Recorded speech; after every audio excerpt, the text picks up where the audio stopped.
नमस्कार, morning news India में आपका स्वागत है और मैं हूं आपके साथ विनीत। आज हम बात करेंगे खींवसर से चुनाव हारने के बाद हनुमान बेनीवाल के एक विवादित बयान की।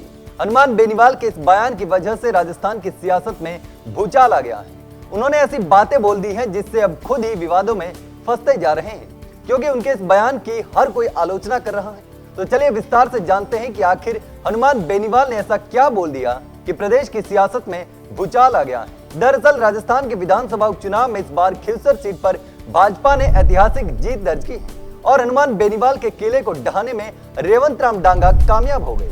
ऐसे में अब खींवसर की हार हनुमान बेनीवाल की परेशानी का कारण बन गई। इसी बीच अब हनुमान बेनीवाल का विवादित बयान भी सोशल मीडिया पर जबरदस्त तरीके से वायरल हो रहा है, जिसने हर किसी को हैरान कर दिया है। तो चलिए अब ये भी जान लेते हैं कि आखिर हनुमान बेनीवाल ने क्या बोल दिया। राजस्थान नहीं जगेगा कभी, क्योंकि हिस्ट्री नहीं राजस्थान की, जिस प्रदेश का कोई इतिहास नहीं है। अब माडा गाँव धरती मोरा रे मीठा गोरा रे धरती दोरा रे दोरा मोरा को कोई इतिहास थोड़ी बना। इतिहास वो नहीं है, वो वाला फाइटिंग वाला इतिहास रहा नहीं अपना, इसलिए कमजोर लोग है, कायर लोग है। हनुमान बेनीवाल ने कहा कि राजस्थान कभी नहीं जागेगा, क्योंकि इस प्रदेश का कोई इतिहास नहीं है। यहाँ जबरदस्ती गाया जाता है धरती धोरारी मीठा मोरारी, दोरा और मोरा से इतिहास नहीं बनता। अब हमारे पास लड़ने वाला और शूरवीरों का इतिहास नहीं रहा, इसलिए लोग कमजोर और कायर हो गए।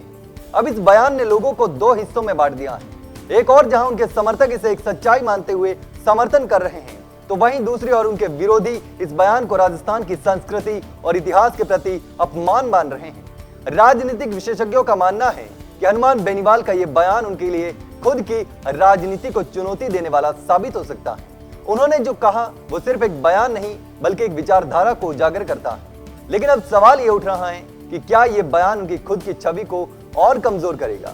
राजस्थान की संस्कृति, इतिहास और वीरता के प्रतीक यहाँ के शूरवीर जैसे महाराणा प्रताप, राजपूतों के पराक्रम की गाथाएं हर जगह गूंजती हैं। इस तरह के बयान से इन पहलुओं को चुनौती मिलती है और लोगों में नाराजगी पैदा हो सकती है। इसके साथ ही आपको बताते चले कि इस बार के विधानसभा चुनाव में खींवसर हारने के बाद राजस्थान की विधानसभा में राष्ट्रीय लोकतांत्रिक पार्टी का कोई भी प्रतिनिधि नहीं रहा।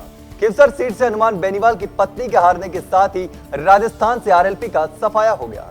चुनाव प्रचार में हनुमान बेनीवाल खुद भी बार बार इस बात को दोहरा रहे थे कि इस बार आरएलपी हार गई तो ये कहा जाएगा कि राजस्थान से आरएलपी खत्म हो गई, और हुआ भी वही।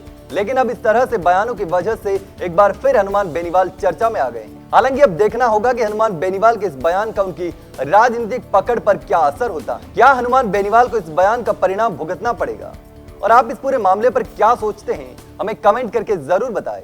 इसी प्रकार की और भी खबर हम आपके लिए लेकर आते रहेंगे। तब तक के लिए बने रहिए मॉर्निंग न्यूज इंडिया के साथ। धन्यवाद। ऐसे ही और वीडियोस देखने के लिए सब्सक्राइब करें मॉर्निंग न्यूज इंडिया को और जुड़े रहिए हमारे साथ।